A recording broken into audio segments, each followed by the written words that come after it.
लेकिन सुशील पंडित जी, सरकार के इस बुलावे से क्या आप खुश हैं?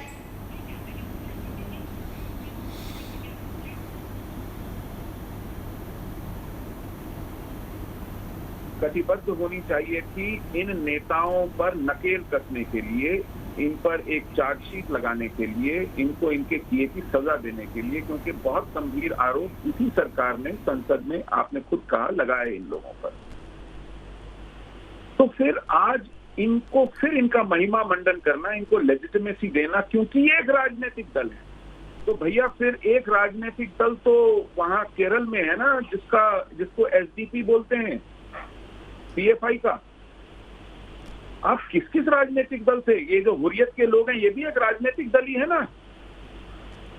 आप किन किन राजनीतिक दलों को, जिसने अपने आप को राजनीतिक दल कह दिया, जो कभी कहता है चीन से 370 रिस्टोर करवाएंगे, कभी कहता है पाकिस्तान से बातचीत कीजिए, इन राजनीतिक दलों को आप बुलाएंगे ये जानने के लिए कि कश्मीर में अब हालात कैसे सुधारे जाएं, जिनको कश्मीर के हालात बिगाड़ने के लिए आपने कहा था कि ये जिम्मेदार हैं।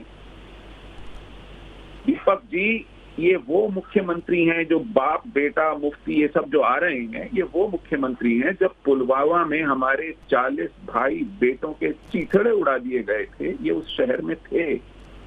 इनके घुटने टूट गए, ये एक फूल चढ़ाने उन 40 शवों पर नहीं आए। हमारे गृह मंत्री दिल्ली से गए थे उन शवों को रिसीव करने। ये लोग हैं जिन्होंने सत्ता में आते ही एक हफ्ते के अंदर अंदर मसरत आलम को छोड़ दिया। और फिर दूसरी बात दीपक जी, मैं इससे भी अलग जाता हूं, एक छोटा सा बड़ी विनम्रता से सवाल पूछता हूं। जब भी कोई इस तरह की वार्ता होती है, उसकी एक पूर्व तैयारी होती है। पहले कहा जाता है इन लोगों से कि अगर हम वार्ता बुलाएंगे क्या आप आएंगे?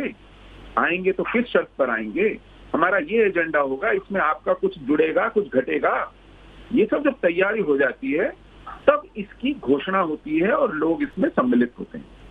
आप घोषणा करें प्रधानमंत्री के नाते की एक वार्ता होगी और वो नखरे करें, वो शर्तें गिनाएं, ये तो ये आपके मुंह पर कीचड़ मर रहे हैं। और ये भले ही आपकी अपनी इज्जत का सवाल हो और आपको चिंता ना हो, लेकिन इस देश का तो कोई मर्यादा, कोई सवाल है ना, उसका गौरव है ना।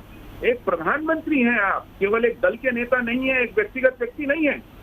तो अगर आप इस देश की मर्यादा और गौरव के साथ, उसकी संप्रभुता के साथ इन 2% के नेताओं के हाथों अपमानित करवाएंगे तो फिर कैसे चलेगा?